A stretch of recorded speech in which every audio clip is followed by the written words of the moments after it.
নাম বাদ দেওয়া যায়, বিশেষত ধর্মকে অবলম্বন করে ধর্ম বেস করে নাম বাদ দেওয়ার খেলা, দলিতদের নাম বাদ দেওয়ার খেলা। অমিত শাহ দপ্তরের লোক তারা যদি ঘুষ নিয়ে পার করিয়ে থাকে তাহলে সেই টাকা কার কাছেই যাবে? অমিত শাহর কাছেই যাবে, বিজেপির কাছেই যাবে। ইমপ্লিমেন্টেশনের জন্য গত 7 বছরে কোনো অথরিটি তৈরি হয়েছে, কোনো রুল ফ্রেমিং হয়েছে? তার মানে বিজেপি সিরিয়াস ছিল না এই ব্যাপারটায়, তাই জন্যই করেনি। সরকার তো ওদের দাদা, যিনি বিজেপির মধ্যে যে দাদা বলতে বোঝায় না, সালাম দাদা, সেই দাদা হচ্ছেন অমিত শাহ। কেউ শেষে ও আছে না, ওটাকে কেটে ই করে দিন।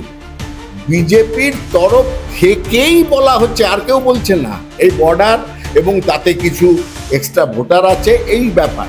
কমিশন যেখানে বিজেপি পরাজিত হয়েছে বিহারে লোকসভা ইলেকশনে, সেই সব জায়গাকার বেশি নাম বাদ দেওয়া, এসব তথ্য সামনে এসেছে। ভারতবর্ষ একটা আইন মাফিক দেশ, ইলেকশন কমিশন একটা কনস্টিটিউশনাল অথরিটি। তারা কি দেখে কয়েকজনকে বলছে এই যে তুমি গদি মিডিয়া, তো তাহলে এসো কাছে, বলে দেবে ইলেকশন কমিশন এটা করতে চলছে। ঘি ঢালতে অসুবিধা হয় না, যত ইচ্ছে ঘি ঢালা যায়। এইরকম ভাবে এখন প্রতিযোগিতা হচ্ছে বিজেপি নেতাদের মধ্যে, কত নাম বাদ যাবে। তুই বলেছিস 2 কোটি, আমি তো বলে দিলাম 3 কোটি। আমার ভয় লাগছে এর মধ্যেই কোনো না কোনো নেতা বলে বসবে 20 কোটি নাম বাদ যাবে। সামনে বিধানসভা নির্বাচন এবং এরই মাঝে এসআইআর নিয়ে মানুষের মনে, মানে বাংলার মানুষের মনে বলা ভালো যে একটা ভীতি তৈরি হয়েছে। তার কারণ নির্বাচন কমিশন থেকে বারবারই যেটা বলা হচ্ছে যে আগামী নভেম্বর মাস থেকে এসআইআর শুরু হয়ে যাবে। এদিকে তৃণমূল কংগ্রেস, রাজ্যের শাসক দল, তারা বিভিন্নভাবে এসআইআর এর বিরোধিতা করছেন। আজ আমার সঙ্গে রয়েছেন জয়প্রকাশ মজুমদার, তৃণমূল কংগ্রেসের মুখপাত্র। আপনার থেকে আমি একটু জানতে চাইবো যে এই যে এসআইআর কথাটা আমরা এখন শুনতে পাচ্ছি, এইটা মানুষের মনে একটা ভীতি তৈরি করেছে। সত্যি কি এসআইআর হলে বাংলাদেশি মুসলিম বা বাঙালিদের কোনো ক্ষতি হতে পারে? না, এসআইআর নিয়ে আপনারা অনেকবার শুনেছেন, বারবার বলছেন, কিন্তু আর একটা কথা আছে এএসআর, সেটা কি আপনারা জানেন বা মিডিয়া কি খবর রাখে? এএসআর গত 70 বছর ধরে প্রত্যেক বছর হচ্ছে, এই নির্বাচন কমিশন করে। পুরো কথাটা হচ্ছে অ্যানুয়াল সামারি রিভিউ। আবার বলছি, এএসআর, অ্যানুয়াল সামারি রিভিউ। এবং ইলেকশন কমিশন যে আইন দ্বারা তৈরি, সেই আইনে এবং ইলেকটোরাল রোল যে চেক করা হয়, তার যে প্রোটোকল আছে, ম্যানুয়াল আছে, তাতে এই এএসআরটা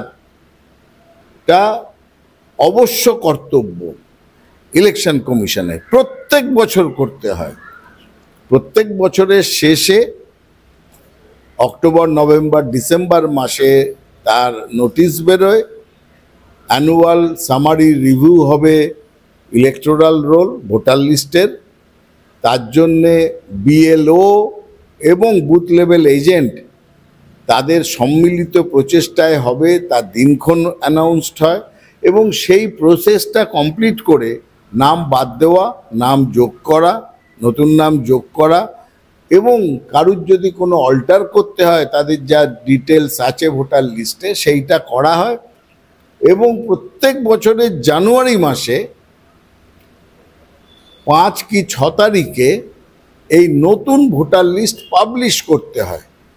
ম্যান্ডেটারি, অবশ্য কর্তব্য ইলেকশন কমিশনের, এবং প্রত্যেক বছর হয়। মানে আপনি বুঝতে পারছেন যে এসআইআরটা নতুন করে আপনারা শুনে নানা রকমভাবে তার উপরে জল্পনা কল্পনা, সাহিত্য, রহস্য, রোমাঞ্চ সিরিজ তৈরি হতে শুরু করেছে। আমরা শুধু কেন, মানে বিজেপির তরফ থেকে বোধহয় বেশি করে ভীতি প্রদর্শন করার চেষ্টা হচ্ছে যে এসআইআর। আমি আসছি সেইটাতে। সুতরাং এএসআর, যেটা হচ্ছে ইলেকশন কমিশনের কর্তব্য, রেগুলারের মধ্যে পড়ে।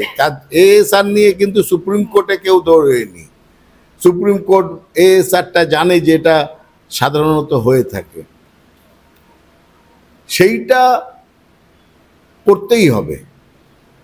এবার এসআইআর আপনি বলছেন, এসআইআর বিহারের সময় যখন প্রথম করা হলো, মানুষ জানতে পারলো।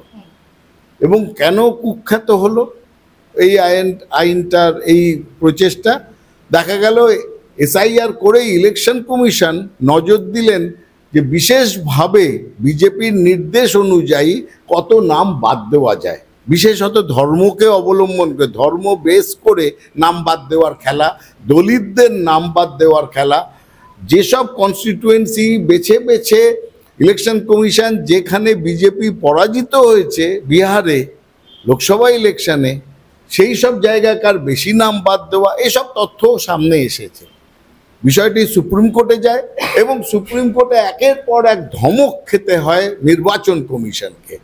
তার মধ্যে প্রধান ছিল কি, যে আপনি এসআইআর করছেন, সেটা ইলেকশন কমিশন গত 70 বছরে দুবার মাত্র করেছে, সেটা আপনি একটা স্টেটে করছেন কিভাবে?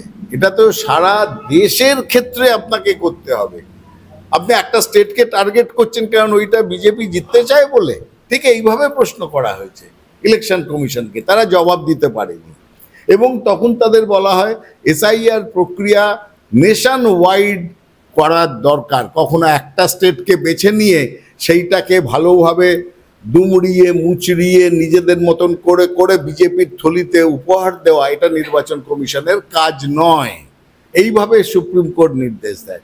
তারপরে বলে আপনারা নোটিফিকেশনে অনেক ডকুমেন্ট রাখেননি, করে বলেন আধার কার্ড। আধার কার্ড কে ইস্যু করেছে? না, ভারত সরকার। ভারত সরকারের ইস্যু করা একটা পরিচয়পত্র কেন আপনারা এখানে রাখেননি বা বলছেন ও আধার কার্ড আমরা গ্রহণ করব না? না, ওটার অনেক অনেক নকল হয়। বলে আপনি এমন একটা কার্ড বলুন যেটা নকল হয় না। আপনারা বুকে হাত দিয়ে বলবেন এটা নকল করা যায় না, বলতে পারবেন? ইলেকশন কমিশন মুখে উত্তর দিতে পারেনি। বলেছে ভোটার আইডি কার্ড, সেটা কে ইস্যু করে? স্যার আমরাই করি। তখন বলেছেন আপনাদের ইস্যু করা কার্ড আপনি নতুন কমিশনার হয়েছে বলে সেই কার্ডটাকে বাতিল করে দেবেন?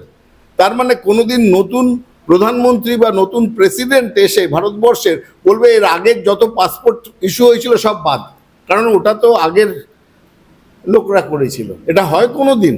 এটা কন্টিনিউইং প্রসেস।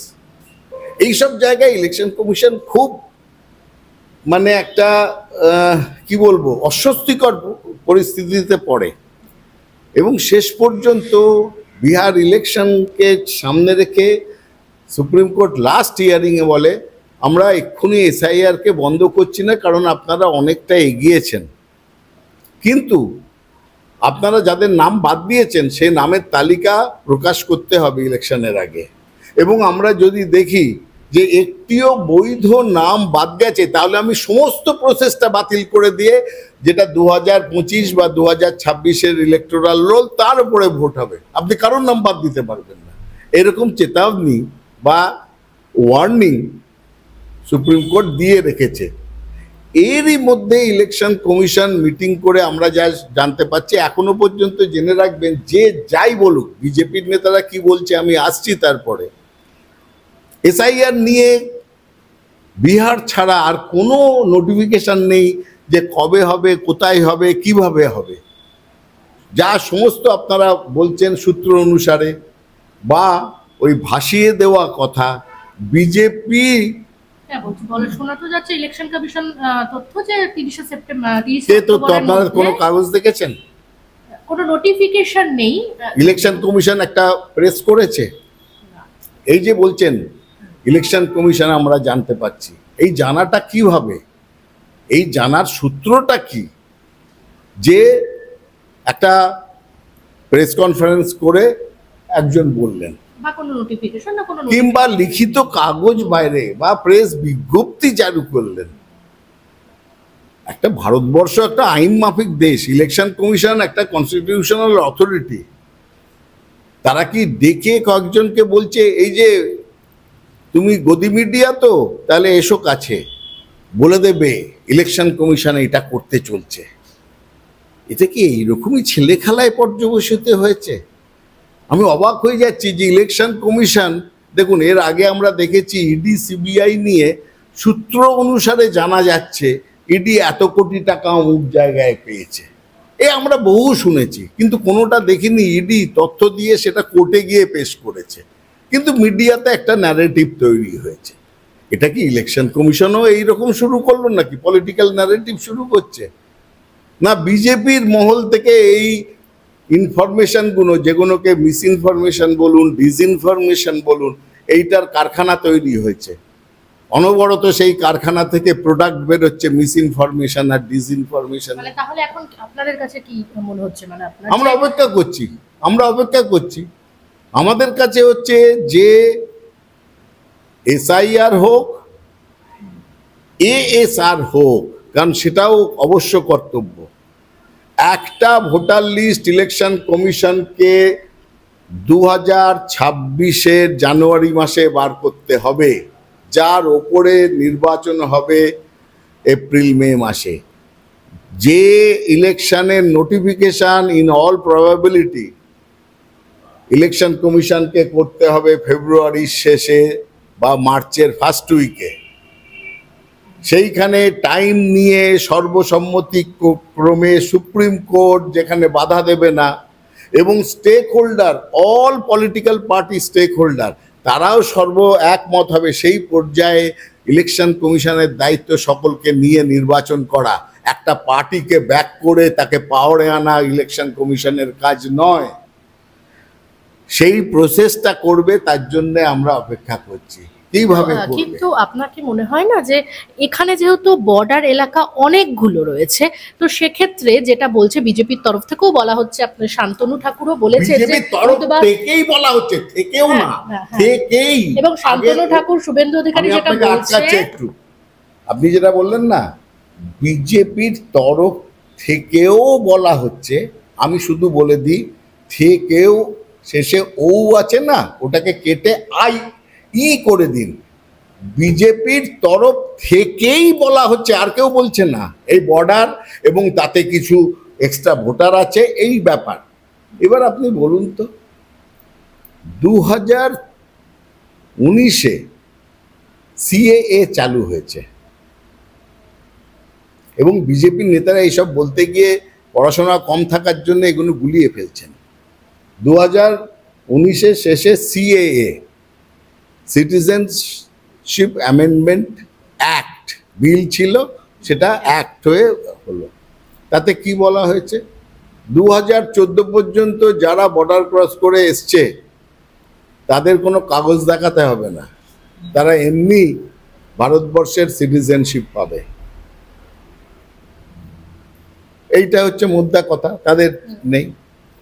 এবার ধরে নিলাম সেটা ঠিক আছে, সত্যি আছে, কাগজ না দেখেই তারা শুধু বলবে সই করে একটা ফর্ম ফিল আপ করে। আমরা এসে ফর্ম এখনো চোখে দেখিনি, কারণ কোনো অথরিটি তৈরি হয়নি।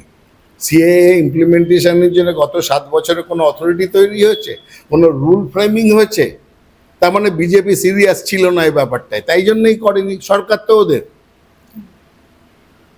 তাও ধরে নিলাম যে সেখানে কাগজ বা প্রমাণ ছাড়াই তাদেরকে গ্রহণ করা হবে, খুব ভালো কথা।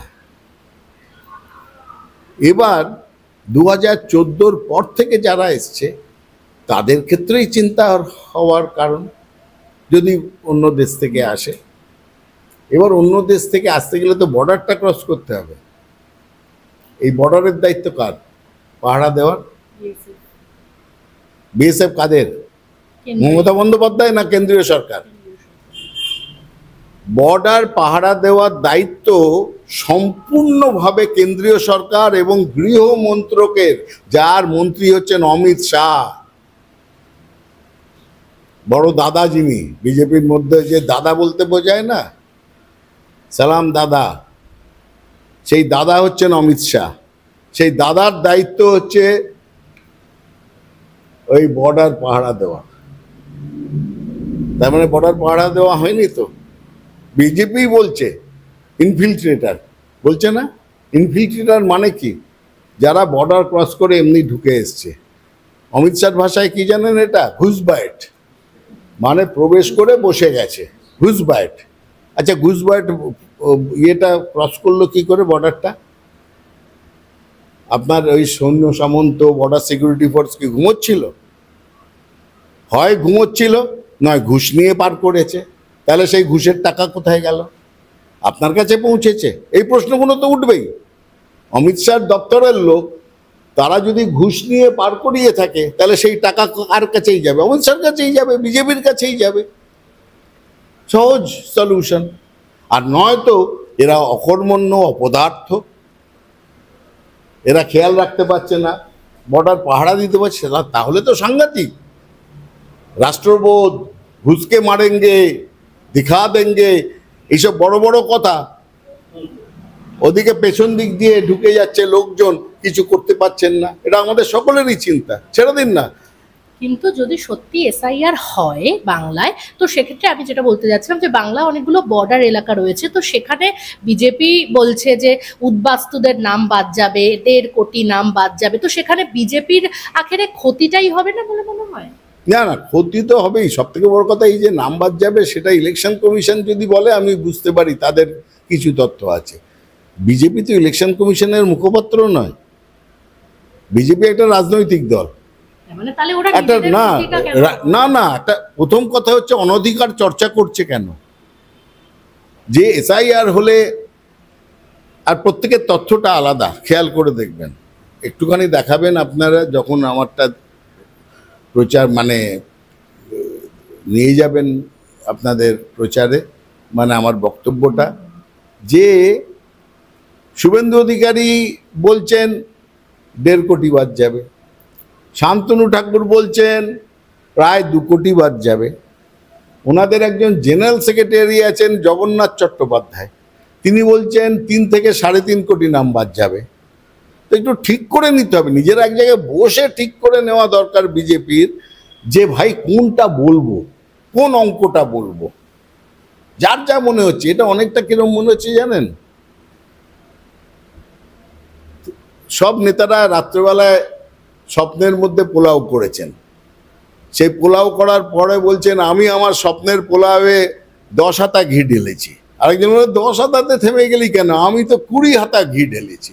স্বপ্নের পোলাওয়ে ঘি ঢালতে অসুবিধা হয় না, যত ইচ্ছে ঘি ঢালা যায়। এইরকম ভাবে এখন প্রতিযোগিতা হচ্ছে বিজেপি নেতাদের মধ্যে, যে কত নাম বাদ যাবে। তুই বলেছিস 2 কোটি, আমি তো বলে দিলাম 3 কোটি। আমার ভয় লাগছে এর মধ্যেই কোনো না কোনো নেতা বলে বসবে 20 কোটি নাম বাদ যাবে। পশ্চিমবঙ্গের ভোটার লিস্টেই বোধহয় আছে 7.5 কোটি ভোটার, তার মধ্যে এক একজন হয়তো 15 কোটি 20 কোটি নাম বাদ দেওয়ার কথাও বলে দিতে পারে। সব থেকে বড় কথা, এইসব নেতাদের না আছে জনসংযোগ, না আছে ভিত্তি, না আছে সমাজে প্রতিষ্ঠা, শুধু আছে মিডিয়া আর মুখ, ট্যাক্স লাগে না। মতুয়াদের যেখানে শান্তনু ঠাকুর এই কথাগুলো বলছে, তো মতুয়াদের তো এখনো তিনি দিতে পারেনি নাগরিকত্ব, তো সেখান থেকে যদি না, নাগরিকত্বর ব্যাপারটা সব থেকে বড় কথা। আমি আপনাকে জিজ্ঞেস করছি, আপনি এখানেই জন্মেছেন, আমি ধরে নিচ্ছি আপনার বাবা মাও এখানেই থাকেন, আপনার কাছে নাগরিকত্বর কোনো সার্টিফিকেট আছে যেটা দেখি আপনি বলবেন দেখো আমি নাগরিক? নেই আপনার কাছে, কারণ নরেন্দ্র মোদীর কাছেই নেই। Aadhaar card, voter card, ration card, PAN card ইত্যাদি, পাসপোর্ট ইত্যাদি ছাড়া আর কোনো নাগরিকত্বর প্রমাণ মোদির কাছে আছে, অমিত শাহর কাছে আছে। তাহলে এই যে বলছেন মতুয়ারাদের নাগরিকত্ব দিতে পারেননি, এই জিনিসটাই তো ছলনা, ভয়ে রেখে দেওয়া। ভয়, শোনো তোমরা ওই ওপার বাংলা থেকে অনেকেই এসছো, তারা বলছে হ্যাঁ আমরা তো উদ্বাস্তু। উদ্বাস্তু তো হয়েছে, দেশ ভাগের ফলে কোটি কোটি লোক এই দেশে এসছে, এটা তো রিয়ালিটি। এবার তাদের কি ভয় দেখিয়ে ভোট নিতে হবে, যে কোনো দিন আমরা ঠেলে ওপাশে পাঠিয়ে দেব? না, আমাদের ভোটার লিস্টে নাম আছে, তো বলো আমাদের আধার কার্ড আছে, ও সব মানা হবে না। নদীর ক্ষেত্রে মানা হবে, এদের ক্ষেত্রে কেন মানা হবে না? এইটাই হচ্ছে সব থেকে ডাইকোটমি। এবং এরা গরিব মানুষ, খেটে খাওয়া মানুষ। এই ভয় ভয় দেখানো, বিজেপির একমাত্র রাস্তা হচ্ছে জনসংযোগ নেই। বাংলার ক্ষেত্রে তারা বাংলার গরিব মানুষের পেটের ভাত কেড়ে নিয়েছে, মাথার ছাদ কেড়ে নিয়েছে বঞ্চনা করে। এখন ভয় দেখিয়ে যদি ভোট হয়, মানুষ কি ভয় পায়? বাংলার মানুষ শেষকালে বিদ্রোহ করে বলবে আমরা ভয় পাবো না, আমরা মাটি আঁকড়ে থাকবো। একবার বাস্তুহারা হয়েছি, ওপার থেকে মাটি ঘটি বাটি হারিয়ে এইখানে এসছি। এবার যদি আপনারা ভয় দেখিয়ে বলেন ফেরত পাঠাবো, আমরা আগে আপনাদের বাদ দিয়ে বাংলা থেকে তাড়িয়ে তারপরে দেখবো কি হয়। এই পরিবেশ তৈরি হয়েছে। আরো ভালো ভালো খবর দেখতে সাবস্ক্রাইব করুন বাংলা হান্টের ইউটিউব চ্যানেল। বাংলা হান্টের আরো খবর দেখতে নজর রাখুন। বাংলা খবর মানেই বাংলা হান্ট।